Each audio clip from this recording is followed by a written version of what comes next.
On KHOU 11 tonight, another story about a short-term rental nightmare, this time in the Edo neighborhood. A young couple say they were almost killed by partiers one night from an Airbnb next door. Our Matt Doherty is talking to the couple and has spent the last few months reporting on this recurring problem. Matt.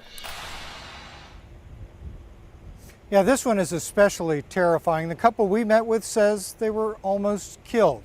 They've got the video and bullet holes to prove it. We hadn't even paid our first mortgage payment when this happened.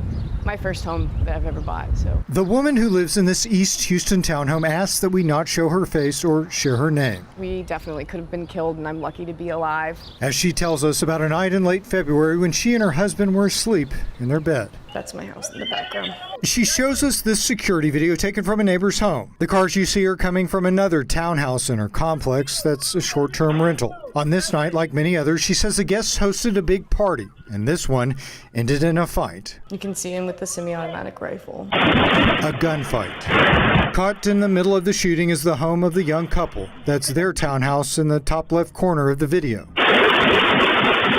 Inside the home, they jump out of bed and call police. The partiers from the Airbnb scramble and drive off before the cops arrive. To the left of the door, you see that gray patch? Yeah. That's a bullet hole. Yeah. In the daylight, they were able to get a better picture of how lucky they were. We just put tape over it for like the time being. The couple counted 20 bullets that hit their home. Most of them didn't penetrate the stucco, but several did. That's it right there? Yeah. This one is stuck between these two panes of glass. There are 4 in this room.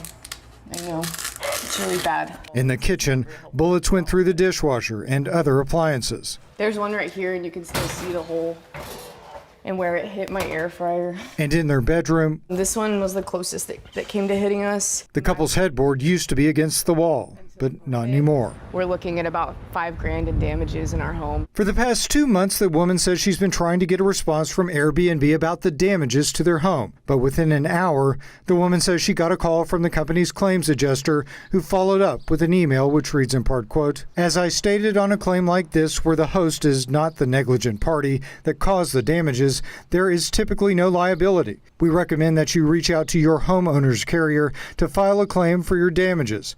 I will, however, discuss this claim with management to see what our final decision will be." As she waits for a decision, the woman says her hands are tied and the parties continue. Airbnb, Airbnb, Airbnb. That's also an Airbnb to the left. Yeah, we're surrounded. She says if only she and her husband had known who their neighbors would be before they bought the home, they'd have never moved in.